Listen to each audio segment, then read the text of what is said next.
There's an old saying that I heard, that there's two kinds of people born in the hospital every day. There's a person born in the hospital that's going to get a job, and there's a person born in the hospital that's going to give that person the job. You have to decide along the way which one you're going to be.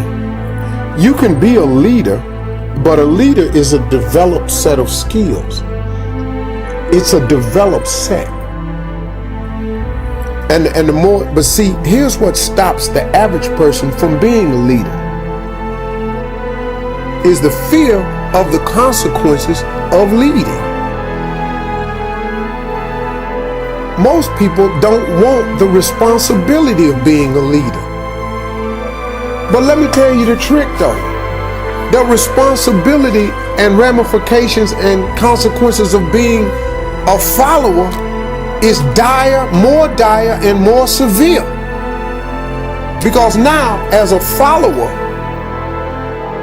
you just got to go along with whatever. You know how many adjustments you got to make when you're a follower?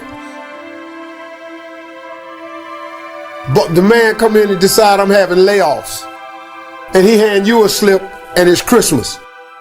What? That wasn't in your plans, but you decided you didn't want to be a leader, you want to be a follower. Now guess what? You got to deal with that. If I'm a leader and I own a company and the company start losing money, you think I'm fitting to not have my life? No. Cutbacks start on the follower. The leaders don't go, well, let me quit. Because if I quit, ain't nobody eating. The cutbacks start at the bottom. So you have to make a decision if you're going to be a leader or not. But understand what a leader is, though. Sometimes you just really want to be the leader of your own life. See, you don't have to lead a world leader. I have no aspirations of being Martin Luther King. I have no aspirations of being Gandhi. None whatsoever. I had really no aspirations of being the leader that I've become today.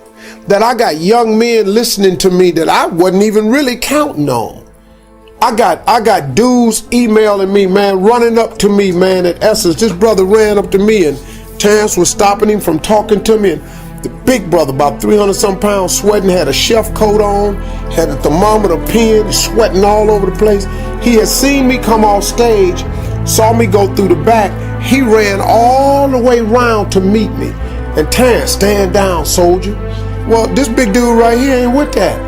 He said, hey, little man, come on now. Ain't nobody got time for all this here. I'm trying to holler at this man right here, because you don't know what I've been through. Stand down, soldier. Little man, before this turned into something else, I got to see him today. His whole thing was, he was a prison inmate down in New Orleans, had been listening to me on the radio since 2005. Did his 5 years, got out the joint, started studying in prison food prep, because he said, man, you told me one morning you ain't gotta sit there and do nothing. You can better yourself from behind the wall and make one plan on not to come back. He said, you changed my whole life. He said, I come to tell you, man, I'm the chef right now at the Hilton. But the big dude was just crying. You know, we end up hugging. I cried with him because, you know, I be feeling people like that. I have no idea, nor did I have an aspiration to be an inspirational person to them. But I have always asked God in my own way to make me a relevant person.